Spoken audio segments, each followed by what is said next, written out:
Hi, everyone. Welcome to another episode of Data Dave Dives Deeper. I'm Alexis, your host of this podcast, as well as its tangential podcast, Tech with Data Dave.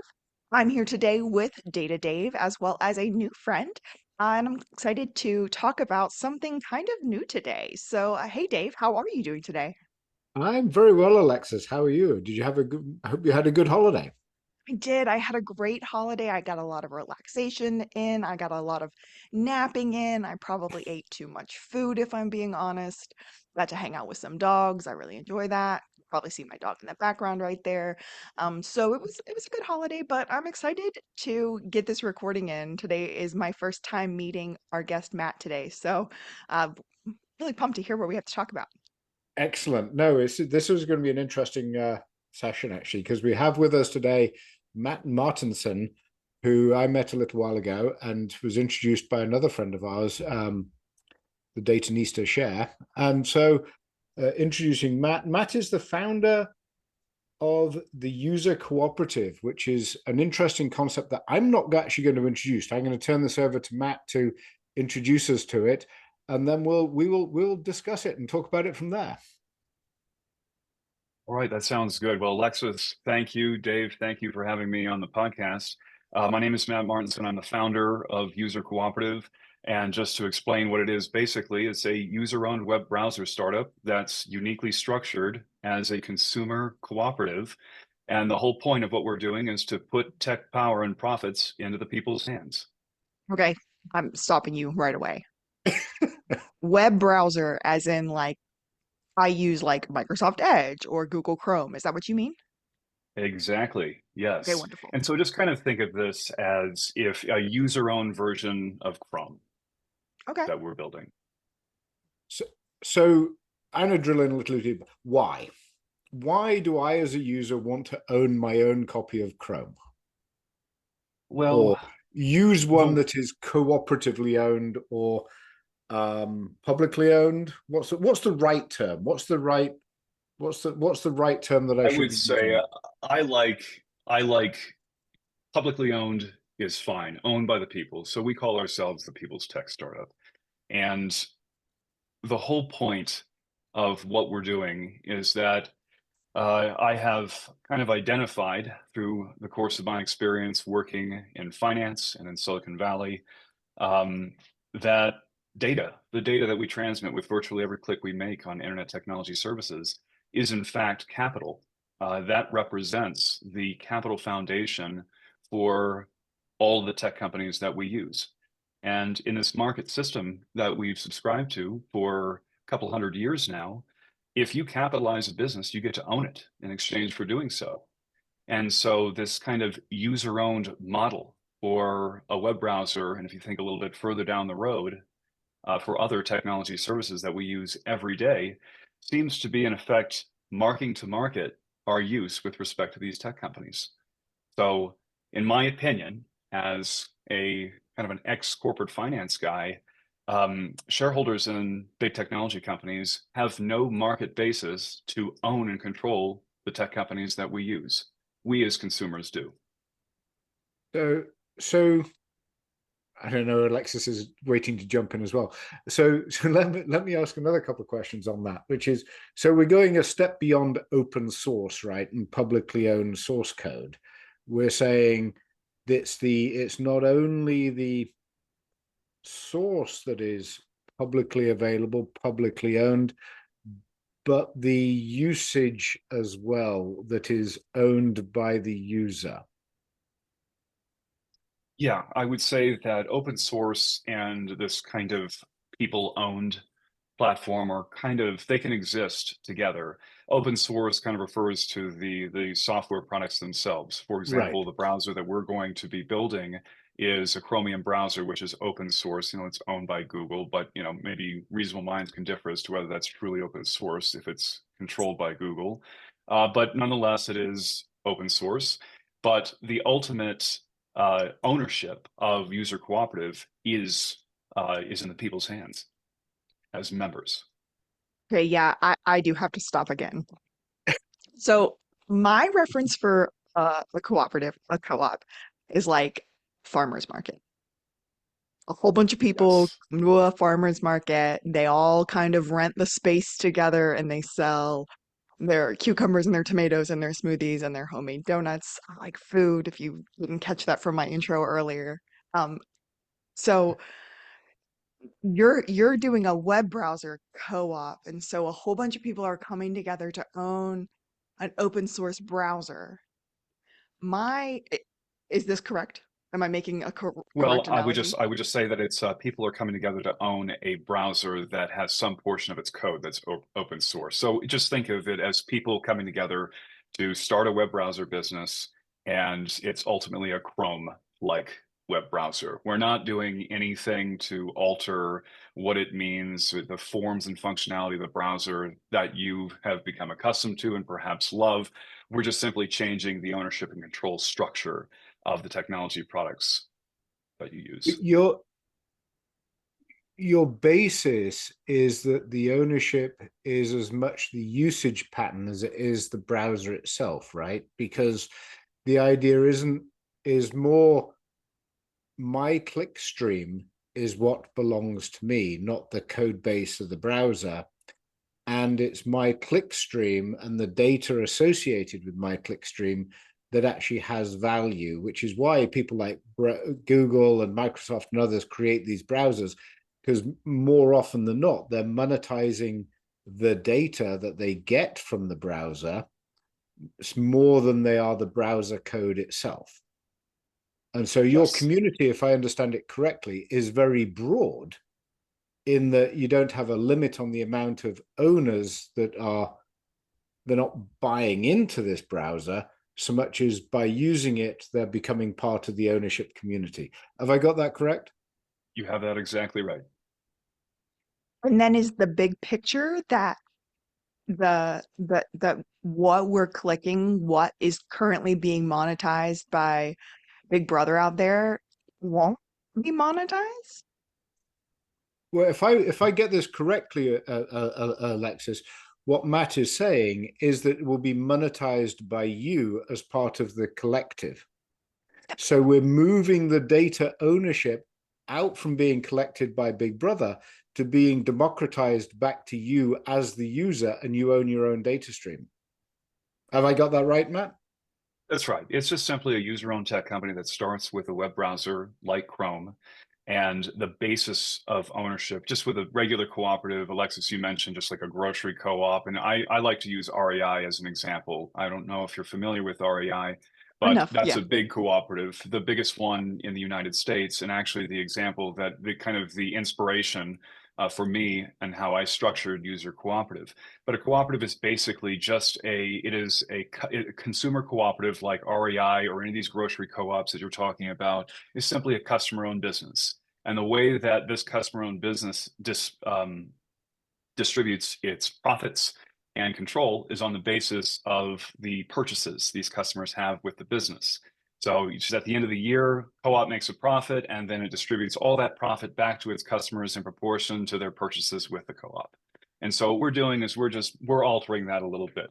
We're saying that through every click you make on a technology service, you are streaming information, you're streaming capital to a company. But today you don't get anything in exchange for doing that.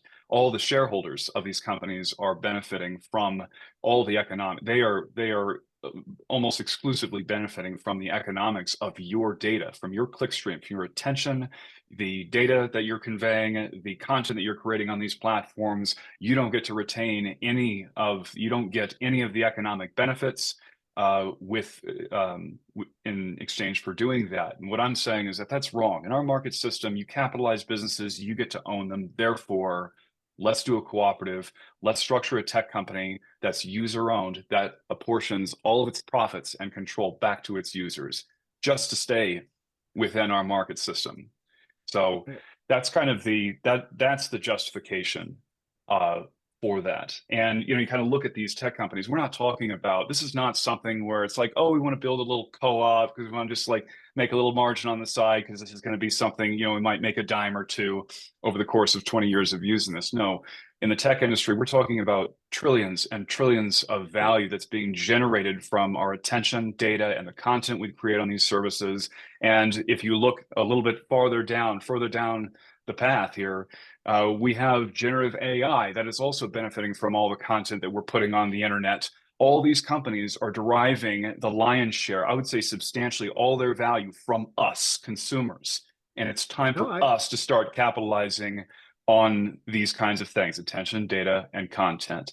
But we have to start small. We have to start with one product, and let's go with a browser, something that we can use. We use on a daily basis. Billions of people use that on a daily basis. Something we readily understand, and something that we can easily switch to in a matter of clicks from one browser to another.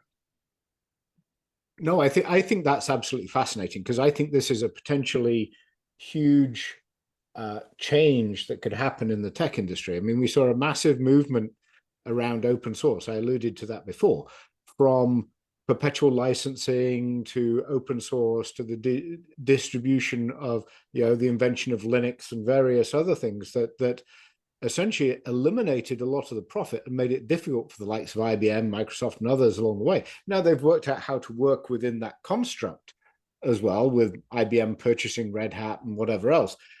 But it did change the industry dramatically with the upswing in open source.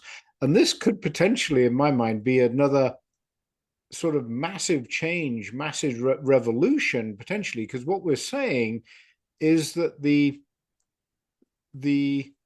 code, the commodity that we're operating, that is no longer owned and no longer the value stream, it's actually the data that is flowing through that window, if you like, that is the value stream. And that is no longer owned by the person who made the window. It is owned by the person looking through the window, which I think is a fascinating concept, and giving people the opportunity to take part as ownership in essentially what they're viewing through the window. Exactly. That is a heck of a way of putting it, by the way. That's it. It's as simple as that. And I honestly think that's a fascinating concept. And that's why I thought this was so interesting, because the potential is huge, but it is a major mind shift for a lot of people. Well, the idea of owning something, the idea of not having to be the product anymore with these tech services, the idea that you can become something more than a product on an internet technology platform, that is a mind shift. The idea of having a role, a voice in tech companies that are the stewards, or not, I wouldn't say stewards, but these massive databases. That's effectively what tech companies are. They're data companies. They are not tech companies. They're data companies, and and all the technology, all the products that they are making are derivatives of that data that comes through every click, tap, type, swipe you make on the internet. And all we're saying here is, wait a second, why are shareholders benefiting from this? Why don't we get credit for this for once? Why can't we capitalize on our clicks on the internet? Exactly. What if we did that? And it's heading down the same path. So I read an article a little while ago, but I can't remember which airline it was now. But the airline, because you're a passenger, you're a captive audience. So now the airline is starting to sell advertising space to their suppliers because they're not making enough money in tickets anymore. So now they're selling you as a passenger to companies so that they can advertise to you through the back of the seat, right? Because you are a captive audience while you're sitting in that airplane seat. So it's, again, taking this to another step, which is, what are you selling? You're selling the captive audience. You are no longer the passenger, the customer of the airline. You're the product of the airline, but as a passenger, they are selling to these advertisers.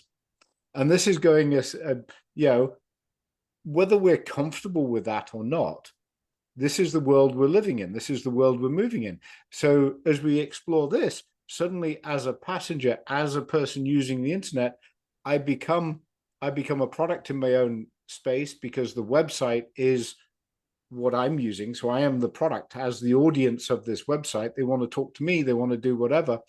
And you're taking a little bit further and saying, okay, as a individual, as a product, as a product as being part of the audience, I should be participating in that value stream. As the end viewer of that, I should be part of that value stream. And I think that's absolutely fascinating.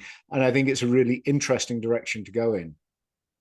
Well, and look, I mean, it's like we are the products. Every click, Yes. the clicks that we make on these advertisements, the impressions, the clicks that we make with these advertisements, those are the revenue generating events. And in many Right. cases, especially on the internet, these advertisements are informed by your information, your online activity. And Exactly. so, again, going back to who is ultimately capitalizing these businesses, it's us, the consumer. Right. We, the consumers, are capitalizing technology businesses that are trillions of dollars of value and could go into the quadrillions one day if you consider AI. Why the heck Yeah. aren't we participating in the equity of these companies? And so that's the Absolutely. question. That is the ultimate question. No one has attempted to really distribute or democratize a tech company ever, and that's what we're doing. So we are quite literally putting tech power and profits into the people's hands using a consumer cooperative structure, and we start I with a web browser. So I want to stop there for a minute. You want to start with the web browser, but you keep saying that. So like where do you envision user cooperative headed? Like where are you heading? Starting with the web Well, browser, but what's step two? What's step 10? what an outstanding What's question, Matt's Lexus. Thank you dream? very much. Well, look, I mean, the way I have the way I kind of look at this is that I'm a member just like everyone else. So a cooperative is a member-owned business. We don't have shareholders. I'm a member, and everyone who joins user cooperative becomes a member as well and is entitled to the same economic rights that I have and the same voting rights that I have. Um, and so I can have a vision for the company, but ultimately it's the members who decide what the company does democratically. But my vision for the company, I have really no limit to my ambition for the people when it comes to a tech company that is wholly owned and controlled by them. And I say, let's take over the tech industry, take it That's over Matt's dream. completely. Taking it over. That is my dream for people. Because if you look at the big technology companies, just take a look at the what are they calling it, the Magnificent Five or whatever. You got Amazon, Apple, Alphabet, Meta, Windows. I mean Microsoft. I always say Windows. But you have those big companies right there, and those amount today to about 12 to 15 trillion dollars in market capitalization. And you just take those services. They got started for the most part with a consumer product. And it's the right. consumer product that enabled them to capture the data streams from people so that they can go on to monetize them with, say, like their targeted ad systems, like in the case of most of those. Some companies are more sensitive about privacy, or at least they claim to be, than others. Some are more business oriented. But ultimately, you have these companies got big because they started with the consumer and then they graduated into business to business products like a targeted ads platform. So I see us taking the same kind of thing. We're not trying to Yeah. reinvent any wheels here. It's so absurdly simple to me, is that we're just going with the web browser. It's defiantly traditional. It's familiar. We're not like saying, oh, we got all these cool bells and whistles on this browser. No, it's like the way I kind of this, I'm just doing this because I don't want to change my browsing habits, just change, what the economics are of internet use, and I'll keep the forms and functions of the browser the same. Thank you very much. And then use a browser. You monetize the browser in a couple of ways. You can sell the search bar real estate up top, and you can put targeted ads in the browser itself. So you can turn the browser itself into a multi-billion-dollar per year business and then use that income to pay some profits back to the users and invest in some other tech services, maybe a search engine, maybe Right. something Exactly. else. Maybe a So, and you social just media grow. platform, Yes. that is actually owned by society, right? Owned by the users that are members of it, and it becomes you know, you're no longer turning over ownership of your images and so on to Meta or Google or whatever. Hmm. You actually own a portion of yours and a portion of everybody else's as well as a user of that platform. And most people don't know what the ownership constructs are when they're turning over their content to some of these providers. So I actually think that's where this starts to get really interesting, right? Is start with the browser, great, it's a great window into the world that people use, but it could be, if you're successful, then the sky's the limit, because you go down the path of Google or the path of Red Hat, the path of Linux, the path of a number of things, which is what is the next window that you want to open, and is trafficking data that should be owned by the person who is the generator of that data. That's right. And it just starts with a simple premise that data is capital. Your data is capital that represents a portion of the foundation that these businesses are built on. You can take that view that your data is capital, or you can take the view that your data is just some basic commodity or exhaust, which is what these tech companies would like for you to think. Yeah, And I I'm don't saying, believe it's let's start. exhaust. I don't Yes. believe it's exhaust. I'm going to give another analogy. It's similar to a phone, right? So the phone, AT&T and a lot of the phone services, they've completely commoditized the phone, right? Because the phone costs way more than you think it does, way more way more than you're exposed to produce. But what they want is the traffic. They want you to make your calls, send your texts, take the pictures with their phone. The phone is just the commodity. The phone is the window into the world. The world is communication and data. There you go. And that's exactly how these tech products are, right? And these products evolve, or they are improved through our use as well, even more so That's than the right. phone. But I appreciate the example. I think that's really quite perfect.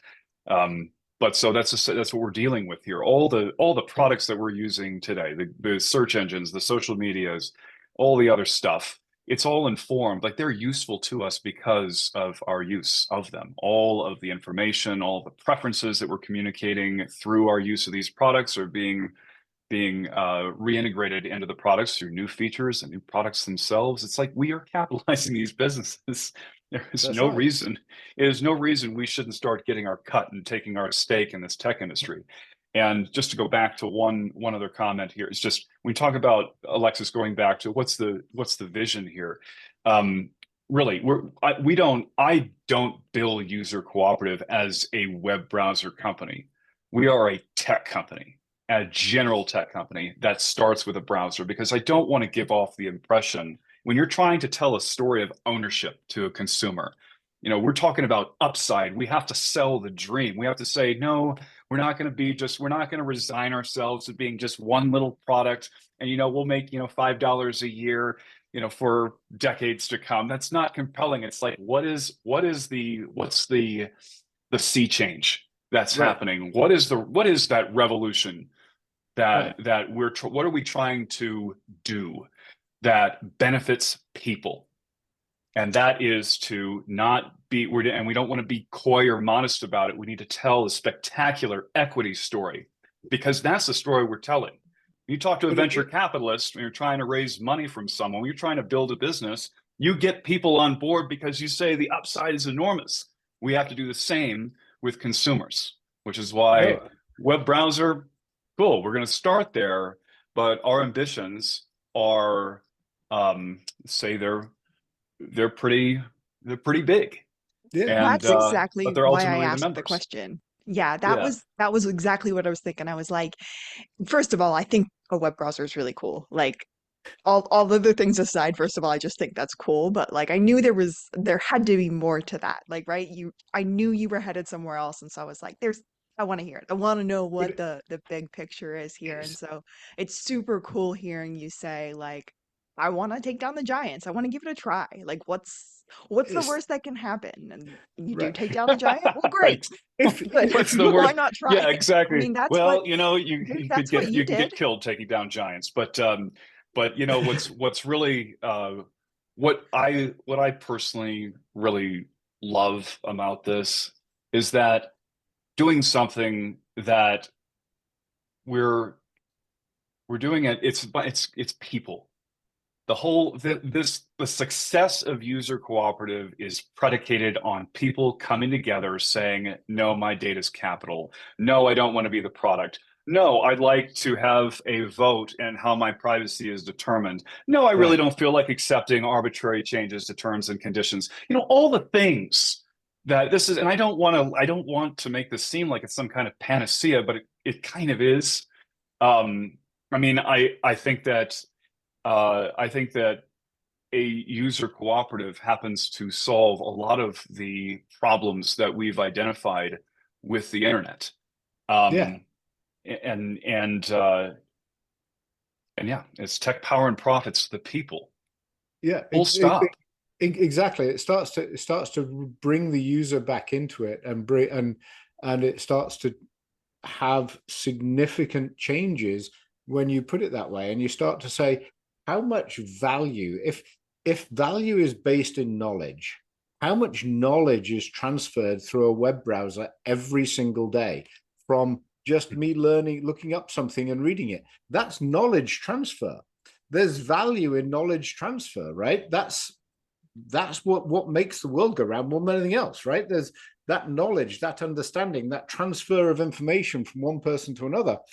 And that is tremendous. And to start to say, we're going to put value back into the transfer, whether it's me using it, me giving it, me reading it, whatever, the value of me having that knowledge is valuable to somebody. It's valuable to me. And I should be participating in that value. And I think that's a really valuable idea that can go way beyond a web browser if we get it right, and if we can get the right people involved and the right passion behind it. And I think your passion is fabulous. Before we wrap up, if our listeners want to learn more about user cooperative, like where should they go to find out more? They should go. First, I thank you for your interest, and then I'd advise you to go to usercooperative.com and check us out. Perfect. And then I know if you're watching us on LinkedIn or if you've gotten here from LinkedIn, we're going to tag Matt and his company in our post. So definitely check it out there. Matt, this has been an awesome conversation. I think Dave said it perfectly earlier when he said you've got a lot of passion about this, and you definitely do. I've said it before, I'll say it again, I'm sure. I love listening to people who have passion. I don't care Let, what you're talking about. Like you can be talking about the mating rituals of frogs. I am what excited to listen to people talking about passion who are passionate about something they're talking about. So it's been awesome having this conversation one today. one last question before I let Alexis hang us up. Oh, I um already tried to, Dave. Come on. I know, that's why I interrupted you. um when can we expect to see something out of user cooperative? Well, I know. we're doing stuff now. Okay. We don't. So if you're asking specifically about a browser or just any kind of something of value, um, I'll tell you that we have a website. We have real estate on the internet. Yeah. We have a website whose sole purpose is to onboard new members and to accept voluntary financial contributions so we can meet our initial capital requirements so that we can go on to provide our services starting with a web browser. And the timing of the web browser is really going to be a function of how fast we can build our membership. As a Okay. cooperative, we start a little bit different That's fair. different than a traditional company where you get a bunch of investors together, for example, that contribute capital so that they can go on and do their thing. We have to start with a consumer. We start with members. We start Okay. with members. We start with contributions from members. It's a crowdfunding thing. So, And then we go on to provide our service. so your call to action is act now, come to usercooperative.com and become a member. Yes. Simply put, if you are tired of being the product on the internet technology platforms you use, if you're tired of not getting fair value in exchange for the data that you're contributing to these platforms, along with your attention and the content you create, if you're looking for a change in those departments, then go to usercooperative.com, become a member, and if you can, chip in a few bucks to help us with our startup costs. That's how I'd phrase that. Excellent. Fabulous shameless plug. Back to you, Alexis. That's what we needed. Yeah, I love that's ending a podcast with a shameless plug. I'm going to give a big shout out to Cher Fox. The Datanista, she's the one who sent you to us to have you join us for the podcast. Thanks, Cher. Awesome recommendation, Matt. Thank you for your time today. This has been super fun listening to everything that you guys are working on over at User Cooperative. good luck with your investments or with your memberships. We'll call it that instead. And super excited to see where this heads. Yes, absolutely. Thank you. Oh, thank you for having me. If you have a question for Data Dave, reach out to us at talktech@d3clarity.com. We'll be happy to answer your question in the podcast. Thanks. Talk Tech with Data Dave is proudly brought to you by D3 Clarity, your partner in AI, data, and cloud innovation.